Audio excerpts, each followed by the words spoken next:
ସକାଳୁ ଘଟଣା ଏଇଆ ହେଲା ଯେ ଦିନ ପ୍ରାୟ 11ଟା ସାଢ଼େ 11ଟା ହେବ। ମୁଁ ଯାଉଥିଲି ଢିଙ୍ଗାରୁ ମୋ କାମରେ। ଗଲାବେଳକୁ ହଠାତ୍ କିନା ମୁଁ ଆଗରେ ଯାଉଛି, ଗୋଟେ ସାଉଣ୍ଡ ଶୁଭିଲା ଯେ ମୁଁ ଜଷ୍ଟ 200 ମିଟର ଖଣ୍ଡେ ଯାଇଛି, ସାଉଣ୍ଡ ଶୁଭିଲା। ମୁଁ ଆସିକି ବୁଲେଇକି ଗାଡ଼ି ଦେଖିଲା ବେଳକୁ ଦିଟା ପିଲା କ'ଣ କରିଛନ୍ତି, ଦିଟା ଝିଅଙ୍କୁ ମାନେ ଆଟାକ୍ କରିଛନ୍ତି, ବାଇକରେ ଆଗ ବାଡ଼େଇଛନ୍ତି। ତାପରେ ସେ ଝିଅକୁ ଗୋଟେ ଝିଅ ପଡ଼ିକି ଇଏ କରିଛି, ଗୋଟେ ପିଲା ତାକୁ ସିଭିୟର ଆଟାକ୍ କରିଛି, ମାନେ ତା ମୁଣ୍ଡ ଫୁଣ୍ଡକୁ ମାରିକି ଇଏ କରିଛି। ତାପରେ ଦେଖିଲା ବେଳକୁ ସେ ଝିଅ, ମୁଁ ଏଠି ଝିଅକୁ ଦେଖି ଗୋଟେ ଝିଅକୁ ଆସିକି ସାଇଡ୍ କରିକି ରଖିଲା ବେଳକୁ ଗୋଟେ ପିଲା ହଠାତ୍ କିନା ସେ ଝିଅକୁ ପୁରା ଜୋର ଜବରଦସ୍ତ ମାନେ ଆଟେମ୍ପ କରିଛି, ମାନେ ରେପ୍ କରିବା ପାଇଁ ଚେଷ୍ଟା କରୁଛି କି ଭଲ ମନ୍ଦ କରୁଛି ସେଇଟା ହେଉଛି, କିନ୍ତୁ ଯାହାକୁ ଜବରଦସ୍ତ ରୋଡ଼ ଉପରେ କିସ୍ କରୁଛି।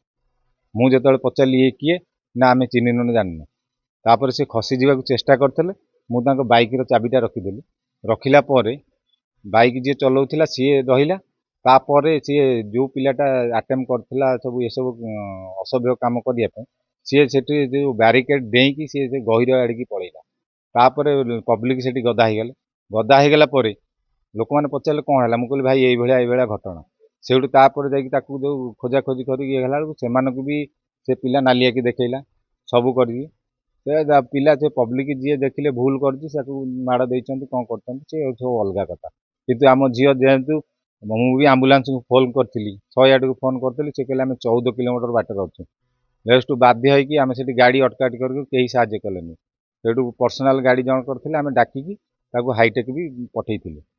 ତାପରେ ବି ଆମେ ଥାନାକୁ ଫୋନ୍ କରିଥିଲୁ, ଥାନା ବୋଲି ବି ଆଜ୍ଞା ତାଙ୍କ ଅବସ୍ଥା କ'ଣ ହେଇଛି ଆଜ୍ଞା ମୁଁ ତ ସେ କଥା କହିପାରିବିନି, କିନ୍ତୁ ଆମ ଝିଅଙ୍କ ଯେଉଁ ଅବସ୍ଥା ହେଇଥିଲା ସେ ଝିଅ ବର୍ତ୍ତମାନ ସୁସ୍ଥ ହେଇକି ଆସିଛନ୍ତି, ଆଉ ସିଏ ଭଲ ଅଛନ୍ତି ବୋଲି ଆମେ ଜାଣିଛୁ। କିନ୍ତୁ ଯେଉଁ ଅଭିଯୁକ୍ତ ହାଇଟେକ୍ ହସ୍ପିଟାଲ ଥିଲା, ସେ ପଳେଇ ଆସିଛନ୍ତି ବର୍ତ୍ତମାନ। ଜଣେ ଥାନାରେ ଅଛନ୍ତି, ଆଉ ଜଣେ ଘରକୁ ଯାଇଛନ୍ତି, ଖାଇନଥିଲେ ପିଇ ନଥିଲେ।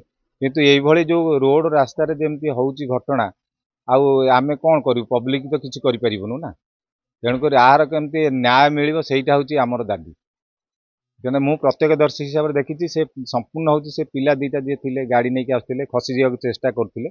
ଆଉ ଖସି ଯିବାକୁ ଚେଷ୍ଟା କରୁଥିଲେ, ମୁଁ ଚାବିଟା ରଖିଦେଲି, କାହିଁକିନା ସିଏ ମୋଠୁ ବଳଶାଳୀ।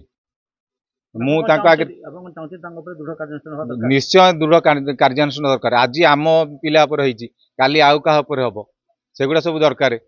ଯେ ଷ୍ଟେପ୍ ସେଇଭଳିଆ ନ ନେଲେ ଆଉ ଏଇଟା ରୋଡ଼ରେ ଘାଟରେ ଝିଅମାନେ ଚାଲିପାରିବେନି, ଆଉ ଝିଅମାନେ କଲେଜ ଯାଇପାରିବେନି, ସ୍କୁଲ ଯାଇପାରିବେନି।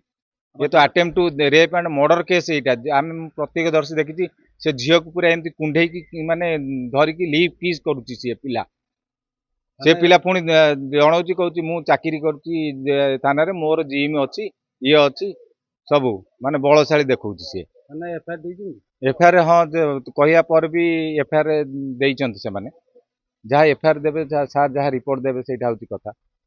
किंतु ये केते दिन चलो आज्ञा ये अन्याय आम कौन केमी सहबू पब्लिक केमी जी रोड रे झील मैंने आम झील मैंने तो रोड रे जापरें एमती से कहते मो घर हूँ से आईलैंड से मो घर हूँ से अड़सपुर तले मौजपुर आ मोर या अच्छे से अच्छी एमती से पिला कहीकि सेठी जाइए माने चंपट मारिकी पलैया चेष्टा करुला।